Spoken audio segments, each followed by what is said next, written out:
Edmund Cavendish, Duke of Hawkridge, was 3 steps past his wife's chamber door when he heard her say his name. He stopped without meaning to, one gloved hand still on the corridor wall, the other holding a candle whose flame trembled in a draught from the long gallery. A year of marriage had taught him exactly 2 things about the woman behind that door. She required nothing from him, and she made no sound he could trace. He had grown so accustomed to her silence that her voice, speaking his given name aloud, alone, at the edge of evening, sounded almost foreign. "Edmund?" She was not calling him. The door was closed. The room beyond it lay in that hush a house keeps just before the candles are lit. He should have walked on. He had walked on 100 times before. He was, in fact, the kind of husband who took pride in walking on. He did not walk on.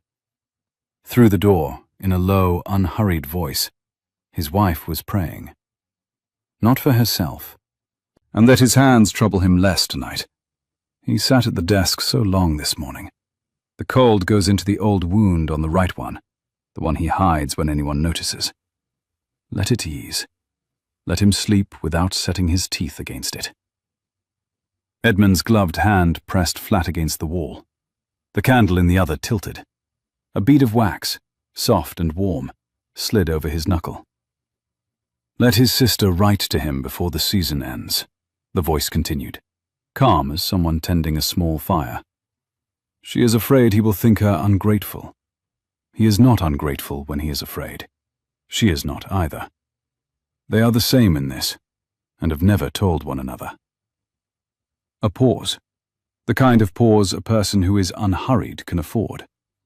He pictured her, though he had not looked at her properly in months, and could not, for an instant, summon her face. He summoned instead the slope of her shoulders at the dinner table, the way her hands folded in her lap when he did not speak to her, the white edge of a sleeve neatly turned at the cuff.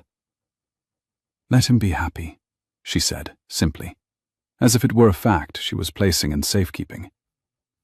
"Let it not matter from whose hand the happiness comes, only that it finds him. Amen." There was no amen for herself. There was no petition for herself. There was, in the entire prayer, not one word concerning the woman who had spent a 12-month in this hall as the man who married her looked through her at the wallpaper. Edmund stood very still. His own breath had stopped somewhere between sentences, and he had not yet remembered to start it again.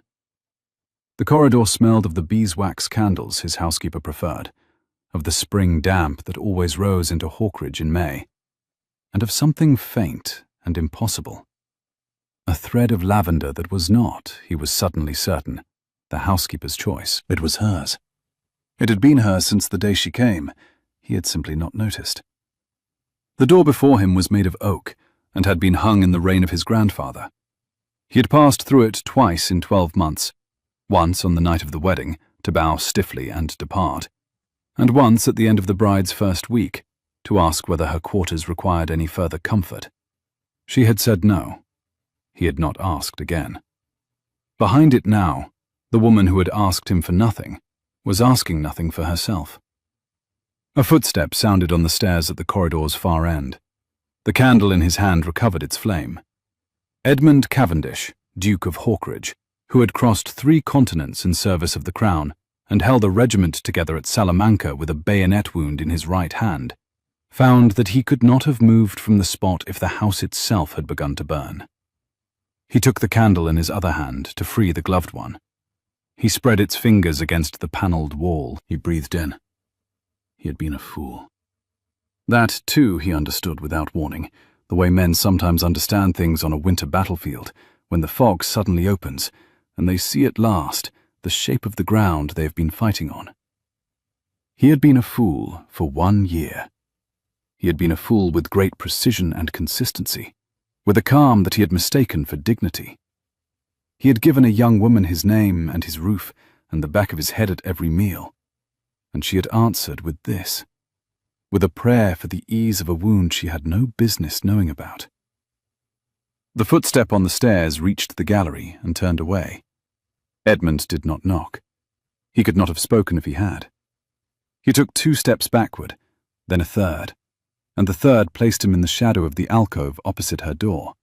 And there, in the half-dark of his own corridor, the Duke of Hawkridge bowed his head against the cold panelling and pressed the heel of his uninjured hand into his eyes. The candle guttered. He let it. Behind the door, very quietly, his wife began to hum. It was not a hymn. It was a country song. A simple, stubborn, working tune. The kind a girl might sing while turning bread or untangling thread. He had heard it once at a haymaking in his boyhood. He had not heard it in 20 years. He stayed in the alcove until the humming stopped and the candle in her room was lit. Through the keyhole's faint glow, he saw the warm yellow widen and steady. Saw, in his mind's eye, her bending to set the taper to the wick, her hand cupping the small flame, her face turning toward the window, where the spring darkness pressed against the glass. Then he straightened. He did not knock. He had not earned a knock yet. And he was, before everything else, a man who understood the cost of things. He turned and walked back toward his own wing, and this time he did not stop. Because if he stopped, he was going to do something undignified and entirely earnest. And the Duke of Hawkridge had not been undignified or entirely earnest in front of any woman in his life. It would, he discovered, be necessary to begin. The next morning he came down to breakfast at 7:30, an hour before his wife usually appeared. He had risen at 5.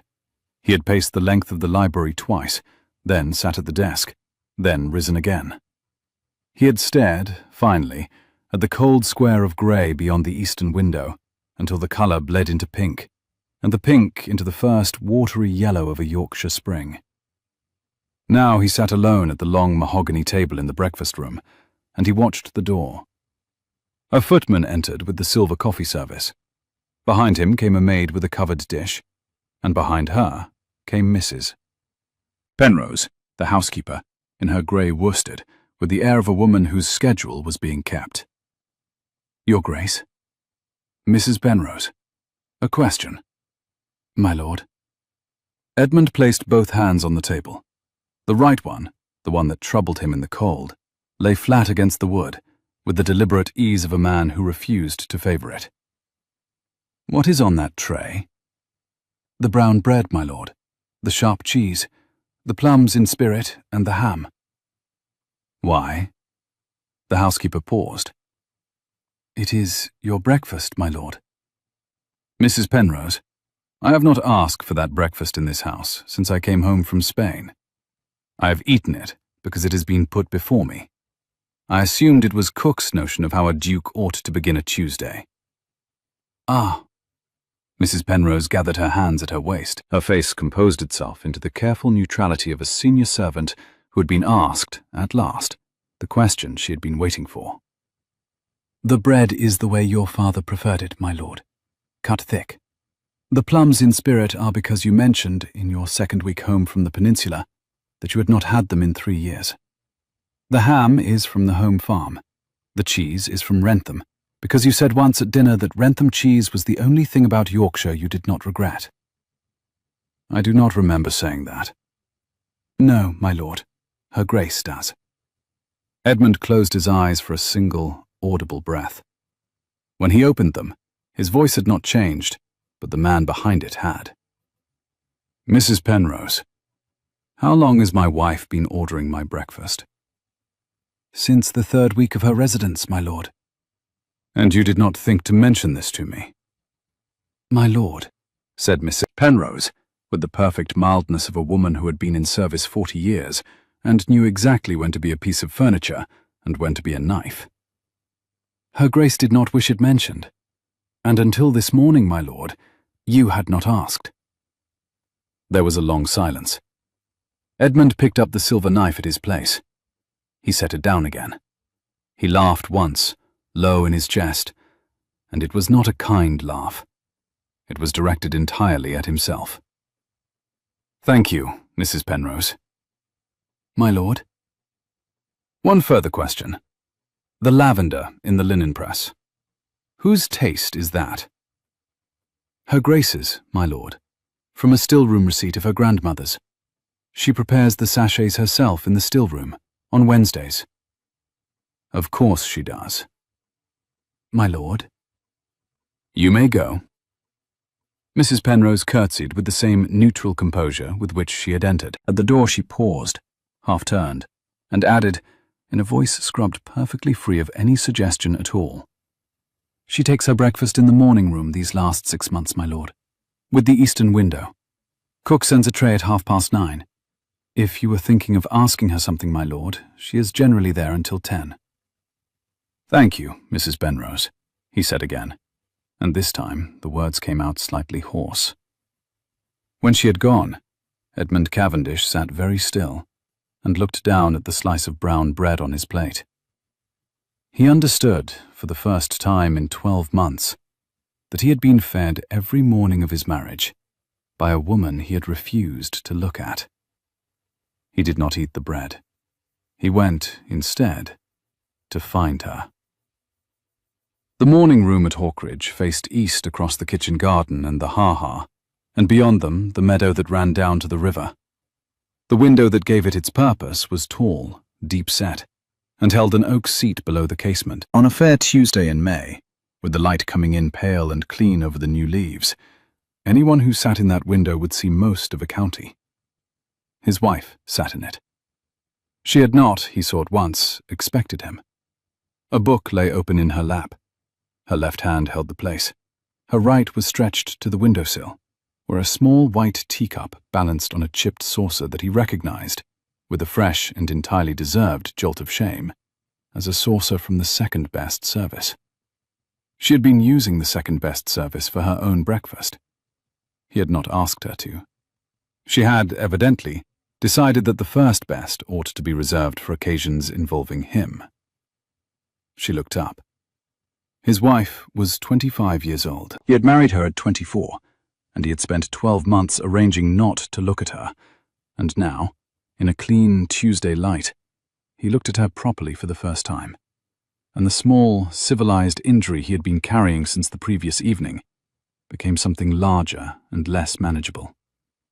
She had a long, quiet face, the kind of face that did not assert itself across a crowded room, and which, at 3 feet's distance and morning light, was startling.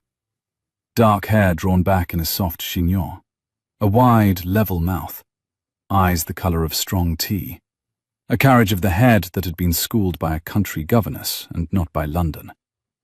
Her gown was indigo blue, plain at the wrist, and entirely too good for a Tuesday breakfast in a household that did not see her.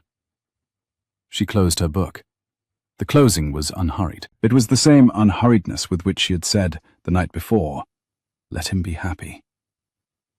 My lord. Beatrice.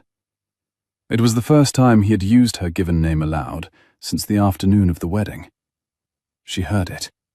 He could see her hear it. Something in the angle of her shoulders shifted very slightly and then settled. You are at breakfast early, my lord. I am at your breakfast, Beatrice. Forgive me. I should have asked before I came in. It is your house? It is our house. She did not answer that. She set the book aside on the window seat. Cooper, he saw, and folded her hands in her lap and waited, with that disciplined patience he had taken for 1 entire year, to be coldness. It had not been coldness. It had been the courtesy of a woman who had been raised to require nothing. He came forward and stood at the corner of the window seat, not too close. He felt enormous in this small, bright room. The plain riding coat across his shoulders, the boots, the bandaged grace of a man who at 28 was still recently a soldier. He set the candle from the corridor down on the sill, although the room was full of morning light and no one needed it. The breakfast tray, he said. My lord. You ordered it, every morning for 10 months. A pause. Her tea-coloured eyes moved across his face the way a careful reader's eyes move across a difficult line. She did not deny it, because she did not lie, and she did not embellish it, because she did not require thanks. I did, my lord. Why? Because you came home from Spain very thin, she said, with a small, perfectly polite smile. And a man who has marched through Estremadura ought, in my opinion, to be given Rentham cheese in his own house. It seemed an indignity not to. He laughed. It was not the laugh of the previous morning, when he had laughed at his own foolishness. It was the laugh of a man who had been struck very lightly across the face by something he had been waiting for without knowing it. She watched him laugh. She did not laugh back. She watched him with the same careful, level kindness she might have used on a child who had finally remembered how to spell his own name. "My lord," she said gently when he had stopped. "Was there something else?" "Beatrice." "My lord." "I was a fool last night. I have been a fool for a year. I'm going to be a fool again, in all probability, this afternoon. I'm asking you to bear with me through one breakfast, in this room, in your second-best service, until I have understood what kind of fool I have actually been." She regarded him. For a long moment, the kind of moment that audiobooks call a held breath, she did not move at all. Then, with the same unhurried courtesy she had used to fold her book, she lifted the chipped saucer from the windowsill and offered him her cup of tea. "Then sit down, my lord," she said, "and have my tea. I will ring for a fresh one." He sat. The cup was warm in his hand. The chipped edge of the saucer rested against his palm and reminded him, very specifically, of the bayonet wound, because the chip pressed exactly where the cold pressed in winter. He found, for the first time, that he did not mind it. She rose, crossed to the bell-pull and rang it. Her step was light. The hem of her indigo gown brushed the doorframe as she returned. She sat, not in the window, but in the small armchair opposite, and folded her hands again. He watched her hands. They were clean, careful, neat as a clerk's. Across the knuckle of her right thumb ran a faint white scar he had never noticed. "How did that happen?" he said. She glanced down. "A garden knife, my lord. The pruning of the climbing rose by the south wall. 3 years ago, before we were married. It is old." "The rose by the south wall is my mother's." "Yes, my lord." "You have been pruning it." "It needed it, my lord. The undergardener was unwilling. He said he had been told never to touch it. I asked him not to mention to your steward that I had taken over the work." Edmund set the cup very carefully on the small table at his elbow. He did not trust his hand to hold it. "You have been pruning my mother's rose for a year." 2 years, my lord. I came in the summer before our wedding and saw the state of it. I have been managing it since. My mother was lost to us at her writing desk on a Tuesday in October," he said quietly. "And my father gave orders that the rose was not to be removed. He could not bring himself to give orders that it be tended." "I know, my lord. Mrs. Penrose told me." "Mrs. Penrose," he said, "tells you a great deal." "Mrs. Penrose tells me what is required for the running of the house, my lord." "And the rose was required for the running of the house." A small, deliberate pause. Then, quietly, "The rose was required, my lord, by the man who lived in it." He looked at her. She held his gaze. He understood, suddenly and completely, that his wife had spent a year tending things she had judged to be necessary to him, while asking him to know about exactly none of them. The breakfast, the lavender, the rose, the letters. There were, he was now certain, letters somewhere he had not been informed of. The list, he realized, was likely to grow at every meal for the next month. "Beatrice." "My lord." "Will you go for a walk with me, after breakfast?" She blinked. It was the first uncalculated motion he had seen from her. "A walk, my lord?" "In the kitchen garden, along the wall, to the rose. I should very much like, if you would permit it, to be shown my own house." A second, longer pause. Then his wife smiled.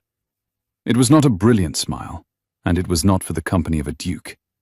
It was a small, real, tired smile. The kind a person offers when a long-born private joke is, at last, understood by the only other person in the room. "Yes, my lord," said Beatrice Cavendish. "I will walk with you in the kitchen garden after breakfast."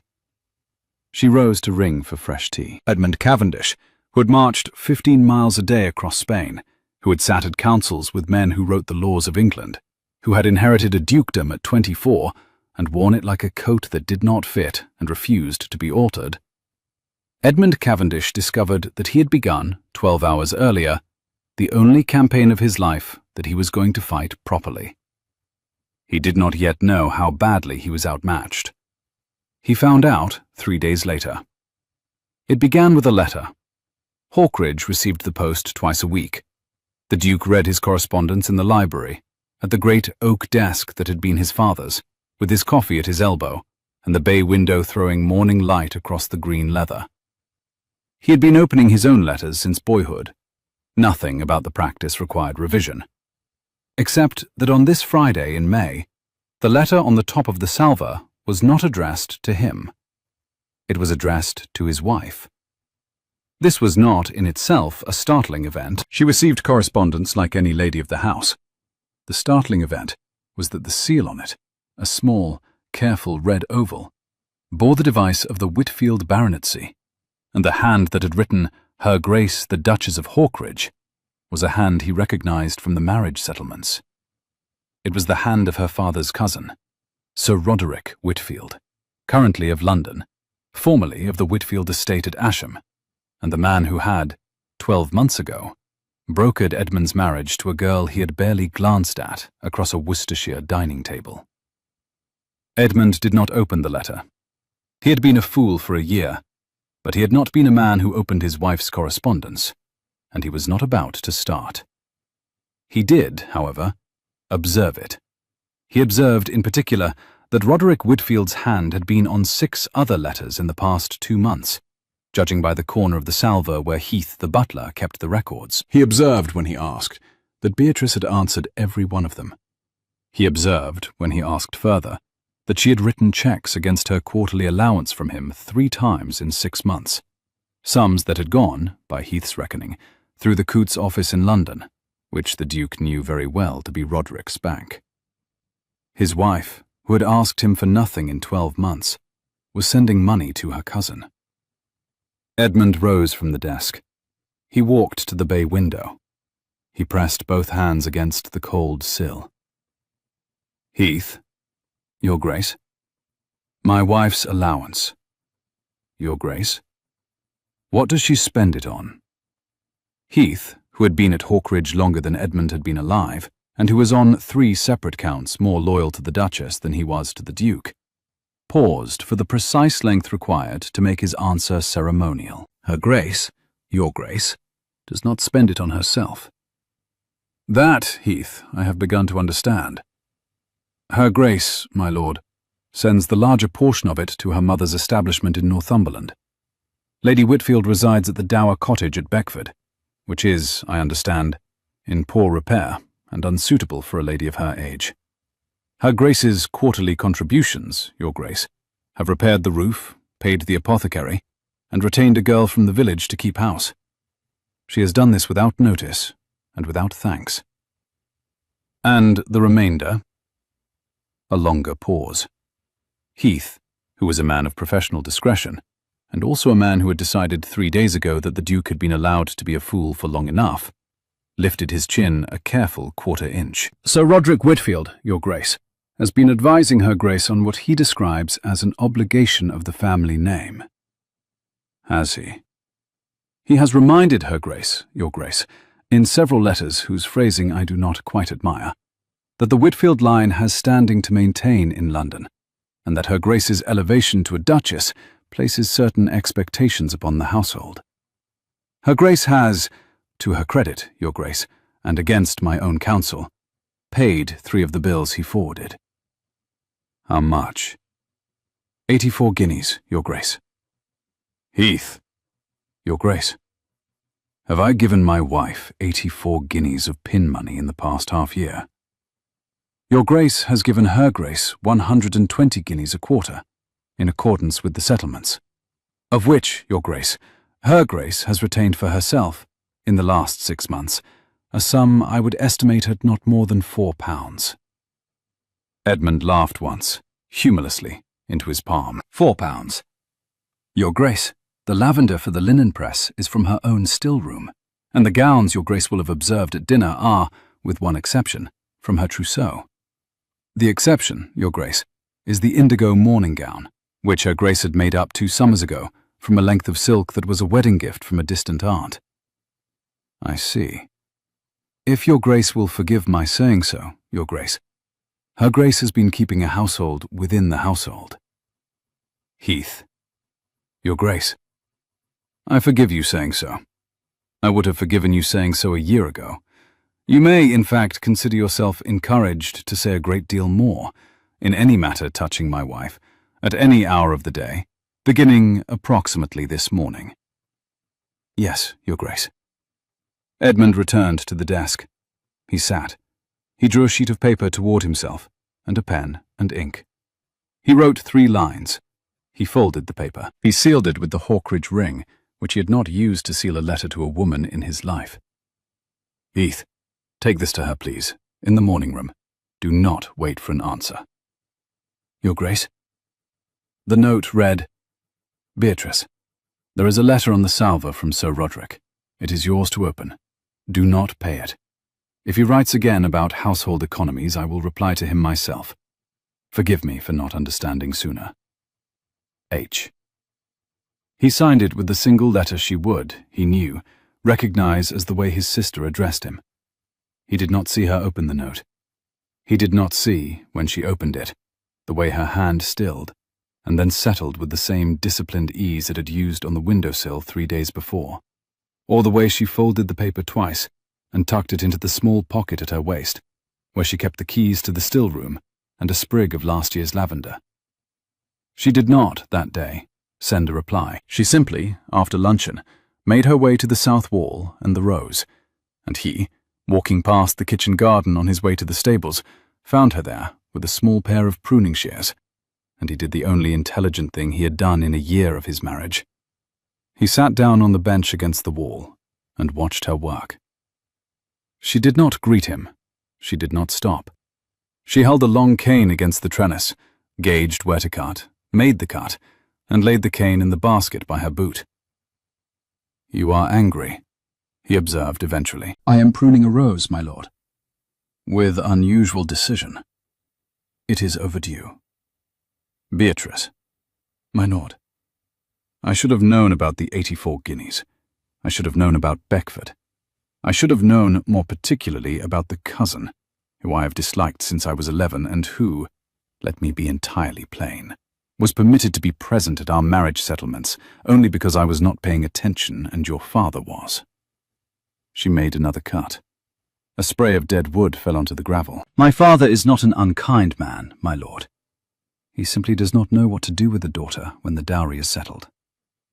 And your cousin? My cousin, she said, with the precise neutrality of a woman who had been raised to speak well even of relations she did not respect, wrote me a letter 4 months into our marriage, in which he reminded me that the Whitfield name had been declining since my grandfather's time, that the marriage to Hawkridge represented an opportunity for the family, and that it would be, those were his words, my lord, a poor sort of duchess who failed to advance the standing of her own people. Beatrice. He has a cleverness, my lord. He frames the request as duty. I was raised on duty. I did not, at the time, see any other way to read it. Did you wish to? She paused with the shears in mid-air. Then she lowered them. She looked at him directly. I wished, my lord, to spend that allowance on books, and on a chestnut mare for the stables, and on a small house for my mother. Of those 3 things, one is a frivolity, one is a luxury, and one is necessary. I have, with some patience, been doing one of them. Your mother? Yes, my lord. What does your mother need? My lord, Beatrice, I have been a fool for a year. I am in no position to be asked twice. What does your mother need? She set the shears in the basket. She drew off her gardening glove. The thumb of her right hand showed the white scar from the pruning knife. She wiped a small streak of dust from her cheek. She regarded him. My mother needs to be moved out of Beckford before next winter. The cottage is sound enough now, but the road is not. She is 62 and has been alone for 3 years. She refuses to come to me at Hawkridge because she believes she will be a burden. She will not, however, refuse a dower house if one is offered, on the grounds that the dower house exists already and her presence in it is a convenience to me. I have been working out, my lord, how to suggest such a thing to you in a letter that does not look like a request. He stared at her. You have been composing the letter in your head. For 3 months, my lord. Beatrice. My lord. Will you stop pruning that rose for 30 seconds and listen to me? She set her hands on her knees. He stood. He took 2 paces along the gravel. He took 2 paces back. He sat down again on the bench, closer this time. There is a dower house at Hawkridge. It has not been used since my grandmother's day. It needs new chimneys and new linen and a competent gardener. It will be ready by July if I write to my steward this afternoon. Your mother will be carried there in a chaise of mine, with 2 outriders, in the 2nd week of June. She will not be a burden to you because she will be a delight to me, on the grounds that she is your mother, and I have been a fool. Roderick Whitfield will not receive another guinea of yours, mine, or hers in his lifetime. I am writing to him this evening. Do you understand?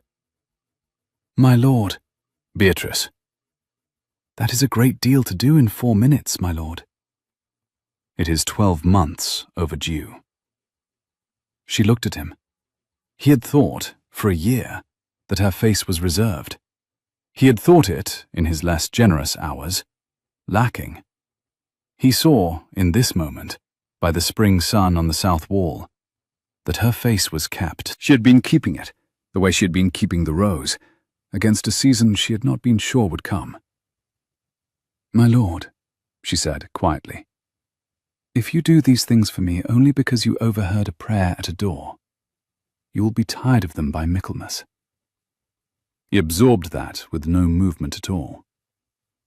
That, he said at last, is a fair warning.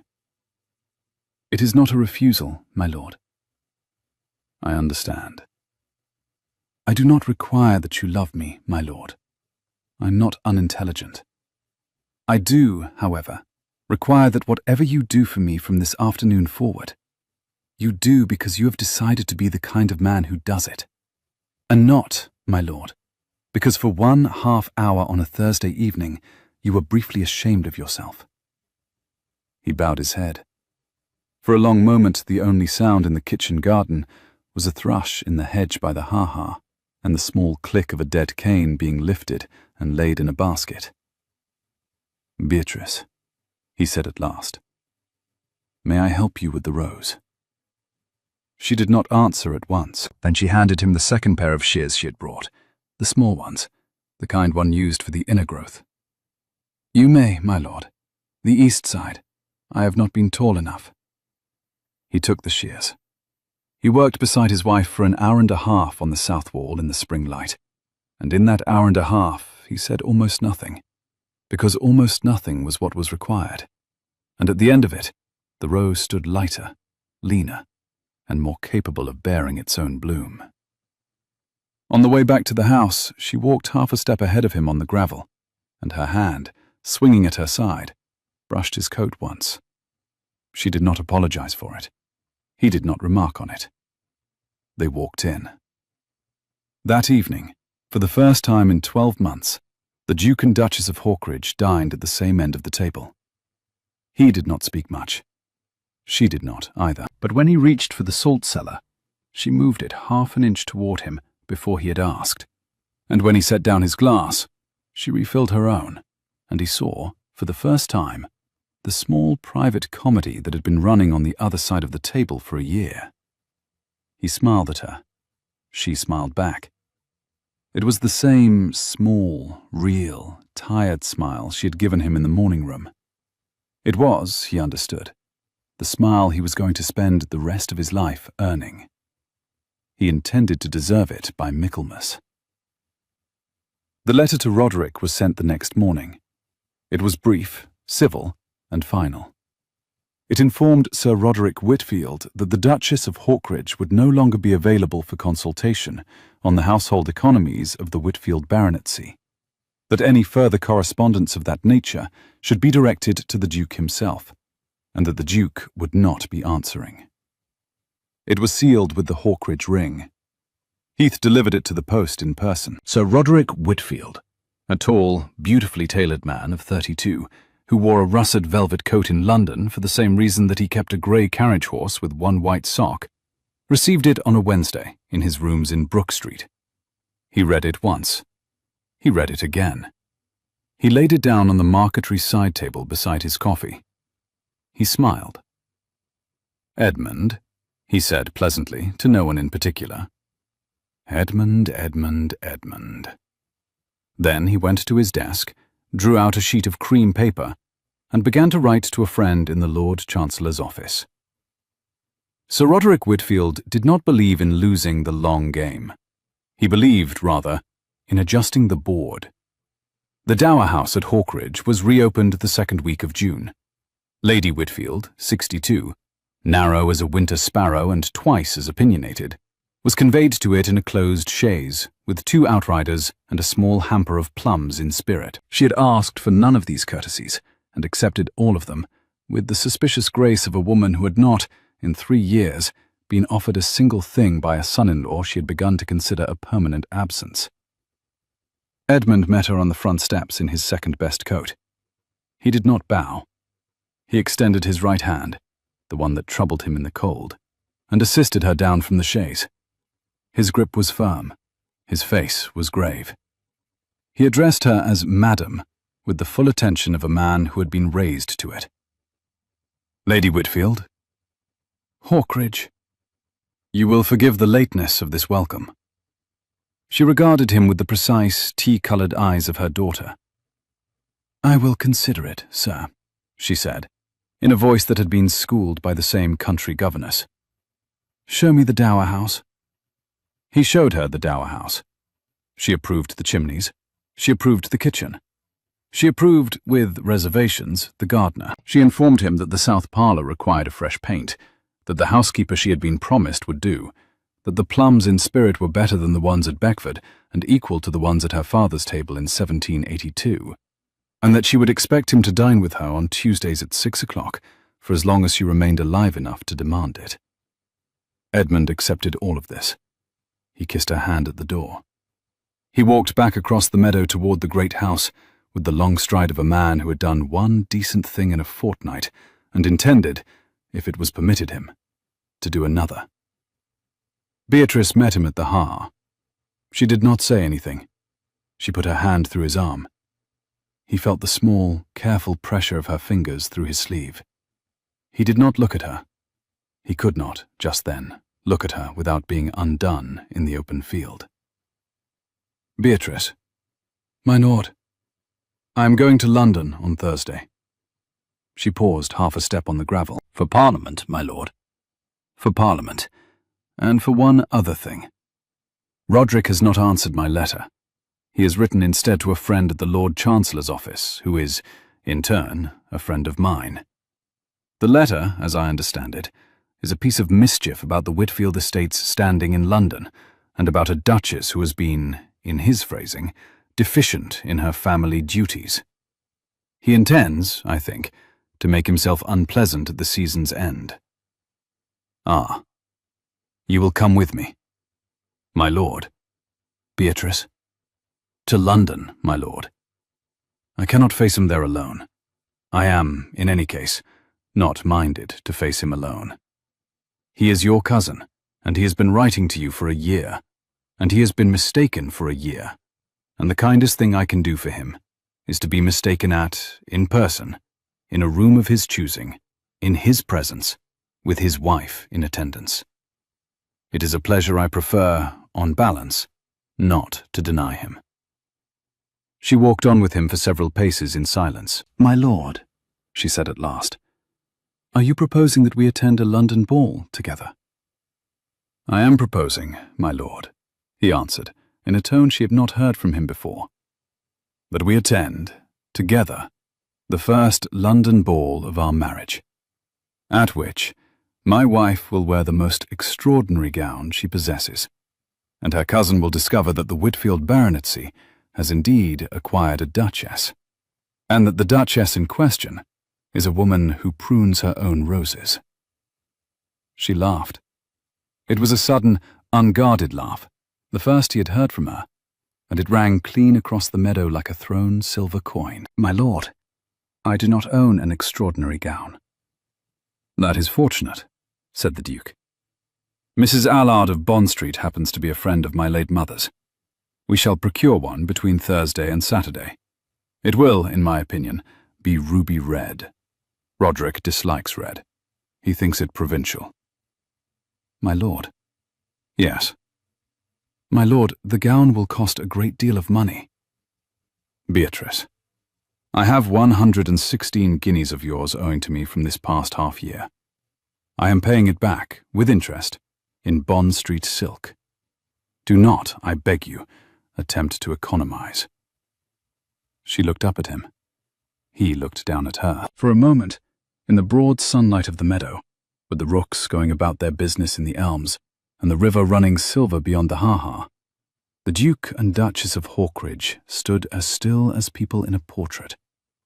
And Edmund discovered that he had, in 3 weeks, fallen entirely and quietly in love with the woman whose name he had spoken aloud for the first time over a cup of tea. He did not say it. It was not earned yet. He had a battle to fight in London first, beside her, and he intended to fight it well. He put his hand over hers, in the crook of his arm, and they walked into Hawkridge together. And Heath, who had been waiting in the doorway with the post, decided not to mention to either of them that another letter had arrived from Sir Roderick Whitfield in Brook Street. The post would keep until the morning. The morning brought it back. The morning also brought another matter, smaller in scale and considerably larger in importance. A note from Lady Margaret Cavendish, the Duke's younger sister, on her own paper, sealed in green wax, addressed to the Duchess of Hawkridge, with my dearest love, Edmund. Opening his own correspondence at the desk, observed the seal without comment. He had not received a letter from his sister in 8 months. He had assumed, on grounds of a quarrel he could no longer entirely remember the details of, that he was not going to receive one before Michaelmas, and possibly not before next year. His sister was, in his memory, a slender, fierce, brown-haired girl of 19, whose engagement had been broken 3 weeks before her wedding by a young man who had subsequently married a banker's daughter from York. She had refused, since that Michaelmas, to attend any London ball, to receive any London visitor, and to write to her brother, on the grounds that her brother had, in her opinion, expressed himself with unusual stupidity at the time. Edmund had not, at the time, thought himself stupid. He had thought himself practical. He had told her that the young man was a coward, and that her grief was not, in the long run, a tragedy. He had been correct, he believed, in every particular, and he had been a fool in delivery. And the difference between correctness and grace had been, until a Tuesday in May, lost on him. He understood it now. He took the letter to the morning room. He gave it to his wife without opening it. Beatrice. My lord, this is from Margaret. Will you tell me what is in it? She considered him. She did not ask why he had not opened it himself. She broke the green seal with a small ivory paper knife and read the single page. She read it twice. She folded it again. My lord. Yes. Margaret writes that she has been thinking, in her solitude this past spring, of the things you said to her at Michaelmas. She writes that some of them were, on consideration, true. She writes that she will be in London for the 2nd week of the season, at her aunt's, and that she would like, if you would permit it, to call upon us. Beatrice. My lord. How long have you been writing to my sister? Since the 3rd month of our marriage, my lord. For 10 months. Yes, my lord. What about? His wife's tea-colored eyes held his. There was no triumph in them, and no pity, and no apology. There was only the steady, level kindness of a woman who had been doing one thing at a time, slowly, for the man who had not been paying attention. About you, my lord, she said, and about the things you might have meant by what you said to her at Michaelmas, and about the things she might have meant by what she said to you. I told her, my lord, that you were a man who had been a soldier, and that soldiers spoke quickly under pressure, and that if she could permit herself to read what you had said as a man who was afraid for her, rather than as a man who was disappointed in her, she might find that the two of you had, in fact, been in the same room together at the same time. It has taken her 10 months. She is a careful reader. She has reached, this morning, the conclusion that she would like to come and meet me. She does not yet know, my lord, that it is also you she is coming to meet. He did not speak for a long moment. When he did, his voice was rough. Beatrice. My lord. Why? Because Margaret was lonely, my lord, and because I could write a letter, and because my mother had taught me that one wrote letters in households that were standing on the wrong foot. There is no greater reason than that. You have been the wife I did not know I had, he said, and the sister my sister did not know she had, and the daughter your mother did not know she still had, for an entire year, while I read the newspaper at breakfast. My lord. Beatrice. My lord. I am going to do better, beginning in London. My lord, you are already doing better. The dower house is opened. The rose is pruned. My cousin has been written to in your hand. I am being taken to my first London ball in a ruby-red gown. I do not require, my lord, that you do better. I require only that you do not stop. I will not stop. My lord. Beatrice, I will not stop. She looked at him. She nodded, once, with the same disciplined ease with which she had folded her book in the window seat 3 weeks before. Then we will go to London, she said, and we will receive Margaret, and we will face Roderick, and afterwards, my lord, we will come home to Hawkridge, and the rose will be in bloom. And that, I think, will be enough. Yes, said Edmund Cavendish. That will be enough. He did not know yet that it would not quite be enough. He did not know yet what Roderick Whitfield had been arranging in London. He did not know that the second letter, lying in Heath's salver, contained an accusation he was not going to be permitted to ignore. He did know, in that moment, that he was not going to face any of it without his wife. That, alone, was new. It would, by the end of the season, be everything. The Hawkridge townhouse in Grosvenor Square had not been opened for a duchess in 20 years. Edmund's mother had been the last to use its long, upstairs drawing room. The dust covers had come off it for the first time on the morning of the second Thursday in June. Beatrice walked through it in her travelling gown. She did not exclaim. She did not, as her cousin's wife would have done, comment on the cornice. She walked the length of the drawing room, paused at each window, glanced into the small library, returned to the staircase, and informed the housekeeper, quietly, that the green damask in the second-best bedchamber had been hung incorrectly, and that it could be remedied that afternoon if a man with a hammer were available. Edmund, watching from the door, heard the housekeeper say, "Yes, Your Grace," in a tone that suggested she would have hung the curtains herself, with her teeth, if the Duchess had asked. He understood, by the end of the first afternoon in Grosvenor Square, that his wife had been a duchess in private at Hawkridge for 12 months, and that London was now going to find out. He also understood, by the second day, that London was already hostile. Sir Roderick Whitfield had been at work. The first sign came at the Marlborough soirée on the Friday, a small gathering, no more than 30 people. Edmund and Beatrice were announced.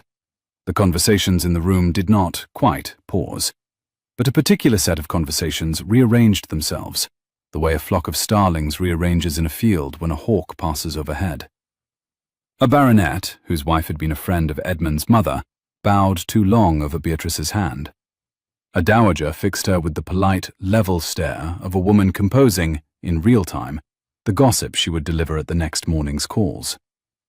A young man at the windows said something to his neighbour and laughed. Edmund, who had crossed Spain, recognized the rhythm of a flank that was being probed. He did not show that he recognized it. He set his hand at the small of Beatrice's back, kept her at his elbow, made one circuit of the room with her, met every eye that could be made to meet his, and left after exactly 40 minutes. In the carriage back to Grosvenor Square, he said, very quietly, "Beatrice." "My lord?" "Roderick is in town. He has been speaking. I do not yet know precisely what he is saying. By tomorrow afternoon I will." "My lord." "You will not, please, hear it from anyone but me." "My lord, the Dowager Lady Marlborough was kind enough to inform me, while you were occupied with the Lord Chancellor, that there is a story circulating that I bought my way into your affections, with a forged letter purporting to be from your late mother, in order to elevate the Whitfield baronetcy. She informed me that she did not believe a word of it. She also informed me that there were 5 other women in the room who would believe whichever version was repeated to them last." Edmund went very still. "Forged letter?" "Yes, my lord." "From my mother?" "Yes, my lord." "To you?" "Apparently, my lord, the letter is said to read that your mother begged me, on her deathbed, to consent to the marriage, on the grounds that you required, in her phrase, a sensible girl from a serviceable family who would manage the rose garden. The letter is supposed to have been written 6 months before her decline, sealed by a clerk, and delivered to my father in 1820. That, my lord, would have been 3 years before our betrothal. And 4 years before my mother set foot in London. Quite so, my lord. The letter does not exist. It has, however, been described in great detail by a man who has, my lord, an eye for the kind of detail that makes a thing sound true." Edmund closed his eyes. In the carriage, by lantern light, he looked older than he had looked all spring. "Roderick," he said softly. "Roderick. Roderick. Roderick." "My lord." "Beatrice." "Yes." "You should not have heard that from a dowager. You should have heard it from me, or from no one at all. I am sorry." "You did not know, my lord." "I should have known." "My lord, you have been in London for 48 hours. Even Wellington required a fortnight in Lisbon." He laughed, despite himself, in the dim of the carriage. He took her gloved hand in his. The first time, he realized, he had taken it deliberately rather than offered her his arm, and turned it over, and looked at the small white scar on the thumb, faintly visible through the fine kid. "I'm going to tell you what I'm going to do," he said, "and then I'm going to ask you whether you agree." "My lord." "On Saturday at the Carrington ball, Roderick will be there with his wife. He has accepted, on the strength of his having a story to tell. I'm going to allow him to tell it. I'm going to allow him to begin it, in any case, in front of as many people as he can gather. And then, Beatrice, I'm going to walk into the middle of the room with you on my arm, and I'm going to tell the actual story. I'm going to tell it loudly enough to be heard and slowly enough to be remembered. I'm going to tell it badly. Roderick is the polished one, not me. But I'm going to tell it true. And after I've told it, you, Beatrice, are going to do what you do best, which is to stand exactly where you stand and require nothing, and let the room watch you require nothing until the room understands." "My lord." "Will that suit?" She considered him for a long moment. "My lord," she said, "I have one alteration." "Tell me." "You will not, my lord, walk into the middle of the room with me. You will walk in behind me, by half a step. I have been a duchess for 12 months without the room knowing it. It is, my lord, my room to walk into." He stared at her. Then he laughed, a short, surprised, fully approving laugh, and inclined his head. "It is your room to walk into, Beatrice." "Thank you, my lord." "And the gown?" "The gown, my lord, will be ruby red." "Good." The Carrington ball began at 10. The Cavendishes arrived at past. The room into which they walked was perhaps the largest private ballroom in London, with a triple-tier chandelier of 1,000 candles, and a long mirrored gallery at the south end, and an orchestra of 14 on a small dais beside the staircase. There were, by the majordomo's count, 342 persons in the room when they were announced. Sir Roderick Whitfield was one of them, in russet velvet, by the south fireplace, with his wife at his elbow and a glass of champagne in his hand. Edmund did not look at Roderick. He looked at the doorway, at the announcer, at the long, mirrored sweep of the gallery, and then at his wife. Beatrice, in ruby red. She wore the gown Mrs. Allard had cut for her in 2 days. It was the colour of a deep summer rose at evening, with a heavy silk skirt that took the candlelight in long, slow pulses, and a low square neckline over a fine silver chain, and a single silk rose pinned at the waist. Her hair was up. The Hawkridge sapphires, which had not been worn since his mother, hung at her ears and at her throat. Her gloves were white. Her chin was level. She was, beyond any argument, the most striking woman in the room.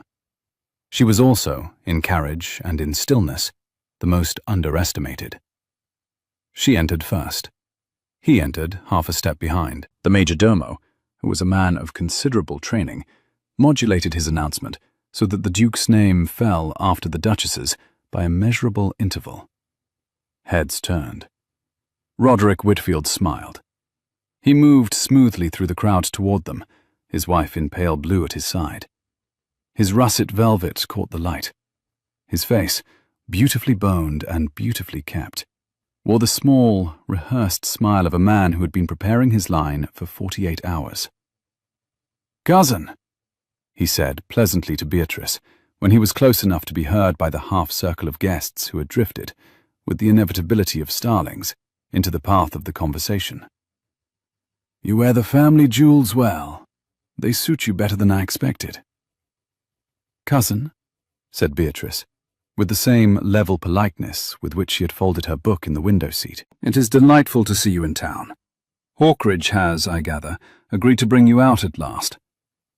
"Hawkridge," said Beatrice, "did not bring me out, cousin. He invited me. The distinction is small. It is, however, real." A small ripple passed through the half-circle. Roderick's smile did not move. His eyes did. They flicked briefly over her shoulder to her husband, and then back. "There has been a story going about you, cousin. I've been correcting it where I could." "How obliging of you. Which version have you been correcting?" "That you bought your way into my cousin's affections, with a forged letter from his late mother. I have, of course, been refuting it." Beatrice tilted her head a quarter inch. "Cousin, have you been refuting it, or have you been describing it?" The half-circle stilled. Roderick's polish caught, for the first time, on the inside of his collar. "I beg your pardon, cousin." "It is a curious thing," said Beatrice, in a voice that carried clearly in the small, charged silence around them, "that no one in London had heard this story 10 days ago, and everyone in London has heard it now. And the only person in London with a mother of the precise temperament required to invent it is, by my count, you." Edmund, half a step behind her, allowed himself a single, small, audible exhalation. He did not interrupt. Beatrice continued, "I will spare us, cousin, the labour of producing the letter. There is no letter. My husband's mother was lost to us at Hawkridge in October of 1822, 3 years before my betrothal. The roses she planted on the south wall have been in my keeping since the summer before our wedding. The receipts for the dower house at Beckford, where my mother resided in genteel poverty for 3 years, are in Mr. Heath's office at Hawkridge, and may be examined by anyone present this evening who can read. 84 guineas of my quarterly allowance from my husband, cousin, were paid to you between October and April, in response to letters from you suggesting that the dignity of the Whitfield baronetcy required them. They did not. I should not have paid them. My husband has been good enough to assume the responsibility for that error on my behalf. He is, I am informed, planning to send you the bill. Roderick's wife, in pale blue, set her champagne glass down on a passing tray with the small, soft sound of a person whose evening had, in the previous 30 seconds, ended. "Beatrice," said Roderick. "Cousin," said Beatrice, "I am not finished." Edmund did not smile. He was about to begin. "Sir Roderick Whitfield," said Edmund Cavendish, Duke of Hawkridge, and his voice, the trained voice of a regimental officer, carried the length of the gallery without ever rising in pitch, "has been a relation of my wife's for the entirety of her life, and a relation of mine for 1 year. He paused. 340 faces had turned toward the south fireplace. He intended to use every one of them. "In the past 48 hours, Sir Roderick has circulated, through approximately 14 drawing rooms of my acquaintance, an entirely fabricated letter from my late mother. He has done this, I'm told, with great elegance. He is a man of considerable elegance. He has done it because he understood, 12 months ago, that he had brokered a marriage from which he expected to draw an indefinite line of credit, and he discovered, 3 weeks ago, that the line had been closed." Roderick's wife, in pale blue, took 2 further steps toward the cloakroom. "He has done it in revenge. I am, on the whole, sorry for him. I will not, however, be paying his debts. Nor will my wife. Nor will any member of this household, in this generation or the next, for any amount, on any pretext, in any season, in any room, in this country or in any other, for as long as he continues to sign his name in red ink. I trust I have been clear." There was a silence. It was the kind of silence that London's ballrooms produced approximately twice a season. Then a dowager, the very dowager who had, 2 evenings before, informed Beatrice that there were 5 women in the Marlborough drawing-room who would believe whichever version was repeated to them last, turned her back on Sir Roderick Whitfield with audible deliberation. Within 20 seconds, half the room had done the same.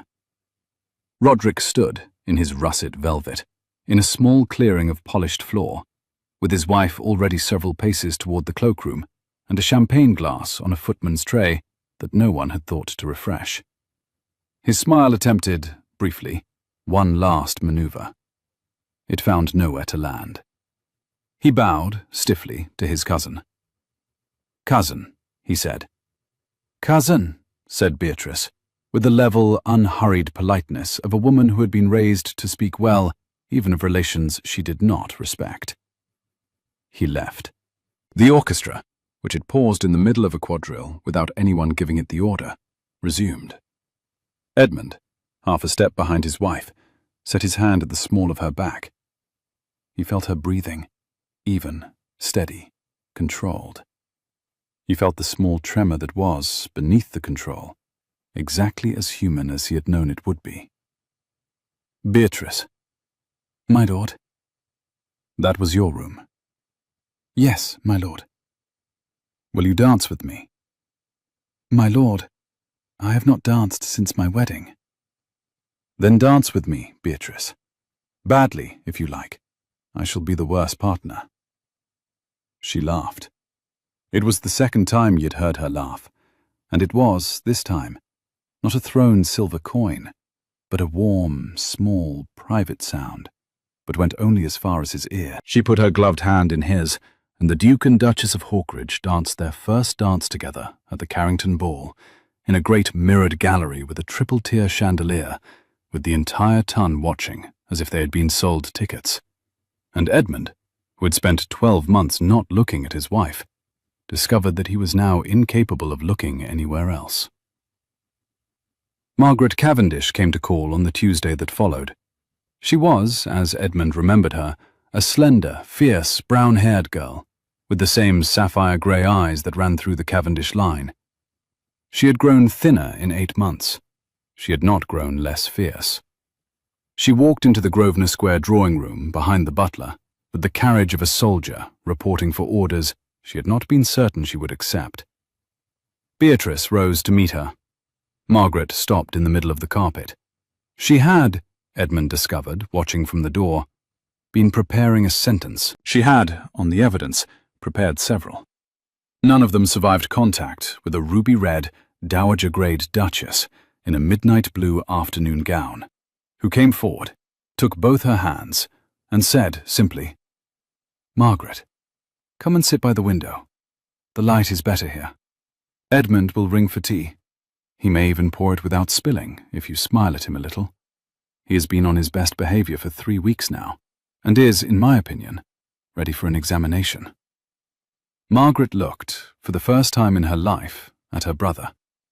He stood at the door in his second-best coat, his hands folded in front of him, with the careful stillness of a man who had been preparing for his sister's gaze for 8 months, and was, on the whole, not certain he was ready. "Edmund," she said. "Margaret, you have not changed." "On the contrary," said her brother quietly. "I have changed entirely. I'm simply still standing in the door because my wife has not yet given me permission to sit down." A small, startled laugh escaped Margaret. It was, Edmund saw with a depth of relief he did not expect, the same laugh she had had at 13. Beatrice looked at him over her shoulder, with the small, private comedy in her eyes that had become his favourite thing in the world. "My lord," she said gravely, "you may sit down." "Thank you, Beatrice." He sat. His sister sat. His wife sat between them. For 2 hours in the Grosvenor Square drawing room, while the late afternoon light moved across the carpet from gold to amber to rose, the 3 Cavendishes drank tea and rebuilt, slowly, inexpensively, in small, careful sentences, what Edmund had broken at Michaelmas with one too correct speech. It was Beatrice who held the conversation. She held it the way she had held the rose against the trellis, with the patient certainty of a person who had decided in advance that the work was worth doing. She translated her husband to her sister-in-law, and her sister-in-law to her husband, and once or twice she translated each of them to themselves. She did this without performance. She did it the way she had ordered the breakfast, and tended the rose, and written the letters, while looking at no one in particular and asking nothing for herself. By the time the lamps were lit, Margaret had agreed to dine with them on Sunday. By the time Margaret was handed into her carriage, she had agreed to come down to Hawkridge in August. By the time the carriage had cleared Grosvenor Square, Edmund had retrieved his wife into the small library off the drawing room and shut the door. He did not speak. He stood in front of her with his hands at his sides, and he looked at her, and his face was, for the first time in a year, entirely unguarded. "Beatrice." "My lord." "I love you." There. It was said. He had not planned to say it in a small library in Grosvenor Square, in a midnight blue afternoon coat, with the lamps just lit. He had imagined, in his more orderly hours, saying it at Hawkridge, by the rose in early autumn. He had imagined a phrasing. The phrasing had abandoned him at the door of his own drawing room. The truth had not. She did not move. She had, Edmund realized, been waiting for it. Not demanding it, not engineering it, but waiting for it, with the patient certainty with which she did everything, because she had decided it was worth doing. "My lord." "Beatrice, I have loved you, I think, since the morning of the breakfast tray. I have certainly loved you since the rose. I am not asking you for anything. I am not, in particular, asking you to love me back. I am informing you because I believe I have owed you the truth for a year, and because I have been told, recently, by a person I have great respect for, that one says true things into silences where other people say nothing. She rose from the small chair. She crossed the carpet. She placed both her gloved hands on his chest, light, certain, careful. My lord, I have one condition. anything. My lord, listen to it before you say anything. Tell me. I will not, my lord, stay married to you out of duty. I have been married to you for 1 year out of duty. It has been adequate. I am not, my lord, willing to be adequate for the rest of my life. If you wish me to remain your wife, my lord, you will have to choose me. Not on the night of a ball, not after a prayer at a door. Every morning, from this morning forward, for as long as we are both above ground. You must choose me, my lord, every day, knowing that I will require nothing of you, and choose me anyway, because choosing me is what you wish to do. If you cannot do that, my lord, I would rather know now. He looked down at her. He took her gloved hands in his, and he held them, and he said, quietly, with the precision of a man who had trained himself for 1 year in the wrong things, and intended for the rest of his life in the right ones. I choose you, Beatrice. My lord. This morning, tomorrow, next Tuesday, the first frost, Michaelmas, Christmas, the Tuesday after Christmas, Easter. Every morning my eyes open in a house we share. I choose you. I will keep choosing you. If I forget, and I will sometimes, because I am the kind of fool who reads the newspaper at breakfast, you will tell me, and I will choose again. That, Beatrice, is what I am offering. It is not, on the whole, very romantic. It is, however, true. Her tea-colored eyes filled. She did not weep. She did, for the first time in his memory, lean her forehead against his chest. My lord. Edmund. Edmund. Beatrice. My lord, Edmund. You may, if you wish, kiss me. He did. It was, on the whole, not a London kiss. It was a Yorkshire one. It tasted of tea, and of 1 year of patience, and of every breakfast tray she had ordered for him without his knowing. It lasted a long time. The lamps in the small library burned steadily. Beyond the windows, Grosvenor Square went on with its evening. The rumble of carriages, the cry of a flower girl, the distant bell of a chapel striking 7. None of it reached them. They remained for some time exactly where they were. When at last Beatrice drew back, she looked up at her husband with the small, real, tired smile he intended to spend the rest of his life earning, and she said, in a tone of perfect Yorkshire practicality, My lord, come home, please. The rose will be in bloom by the time we reach Hawkridge. Yes, said Edmund Cavendish. Let us go home. They went home. It was the 11th of October at Hawkridge, 6 months later, when Beatrice Cavendish, coming up the great staircase in the early dusk with a sheaf of letters from her mother and a small white teacup balanced on a chipped saucer, paused outside the door of her husband's study without meaning to.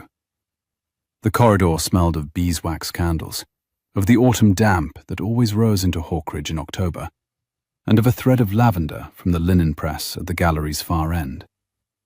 She had gone 3 steps past the door when she heard him say her name. She stopped without meaning to, one hand on the panelled wall, the other holding the chipped saucer, with the small white cup that she had, 6 months ago, offered him in a window seat in May. Beatrice.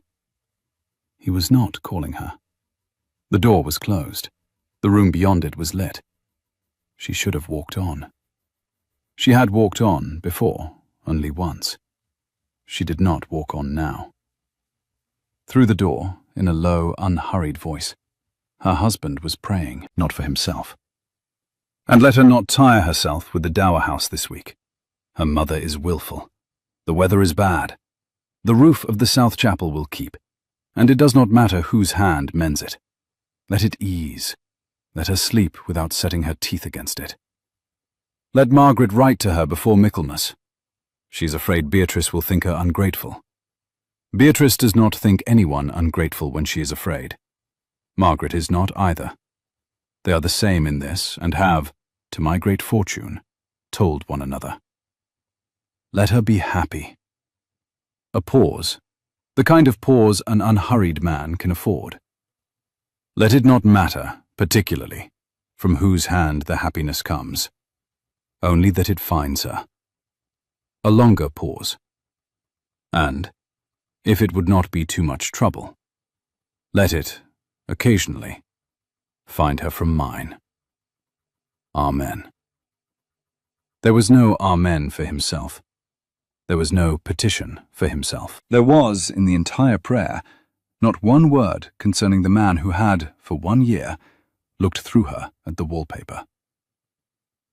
Beatrice Cavendish stood very still. The chipped saucer was warm in her hand. The cup was warm in the saucer.